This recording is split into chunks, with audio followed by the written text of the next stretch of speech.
Yes. Il est président de la Commission de la Culture au Conseil national.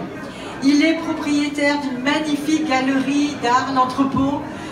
Pour les visiteurs, je vous demande de faire un jour un détour.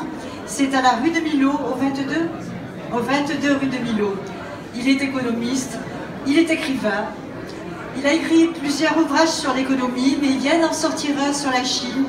Daniel nous fait comprendre que depuis 1970, la Chine a bien changé, le peuple chinois du moins, qui avant était surtout dans les quartiers ruraux, et maintenant vraiment un pays à la pointe. Donc je vais passer la parole à Daniel, et ils ont tous les deux des choses à se dire. Alors on va les laisser dialoguer ensemble. Merci de les écouter. Mais la cravate peut-être. Oui, non, je suis désolé, j'ai pas de cravate, mais j'ai pas trouvé de sponsor qui paye la cravate. Bien, Gonzague, Saint-Brice, Jean-Louis Debré, Chirac, Giscard d'Estaing, contre tous, que voulez-vous qu'il fît? Alors en même temps, quand Yvette m'a dit que je rencontrerais Jean-Louis Debré, je me suis précipité à la librairie de l'Alphabet pour trouver le dictionnaire amoureux de la République. Et donc, je me suis dit, comme les cancres, je vais lire la première page et je vais lire la dernière page.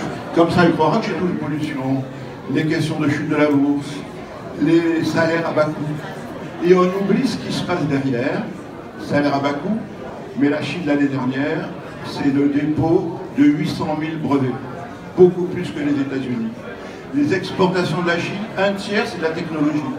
Donc, en attendant, et bien sûr, la corruption existe, mais il y a tellement de dégâts provoqués par l'ancienne corruption, qu'aujourd'hui, les Chinois font vraiment très attention. Il y a toujours évidemment des difficultés, mais c'est un vrai changement. Donc voilà un petit peu les choses, et puis ils avancent.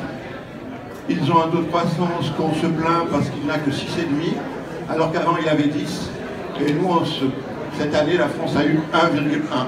Aujourd'hui en Chine, 50% des Chinois sont sur Internet. Un ressort en Chine vraiment différent de l'Occident, qui est l'adaptation continue. L'adaptation continue, c'est-à-dire qu'on fait, on réunit plutôt qu'on isole. Et ça, c'est quelque chose de très important. Et je vais vous donner un exemple. L'école du parti, c'est 60 000 étudiants.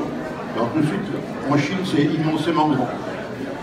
Les deux derniers directeurs de l'école sont aux commandes de la Chine. Eh bien, en Chine, dans cette école, tout est absolument tout permis. On peut raconter tout ce qu'on veut, parler de tout ce qu'on veut. On a même accueilli Angela Merkel. Et tout est interdit dès qu'on sort de l'école. Et donc ça, c'est un point important, cette capacité à faire des liens et en même temps de faire attention de ne pas dépasser les temps. Le goût de risque qu'on ne maîtrise pas assez. Alors, comme vous savez, en régime socialiste, ils doivent donner, les paysans doivent donner aux contrôleurs de l'État une certaine production quotidienne. Et après cette production, une vingtaine de familles disent, eh bien, tout ce qui est en plus, on va le garder pour nous. Et simplement, on va signer un pacte. Si ça va mal pour un membre de la famille qui s'est emprisonné, tous les autres viendront en solidarité pour lui-même, pour sauver la famille. Chou en là, il dit, c'est pas très communiste ça. Mais au total, il laisse faire, et en quelque temps, il y a 1 million de petits groupes de gens qui font de l'agriculture pour eux.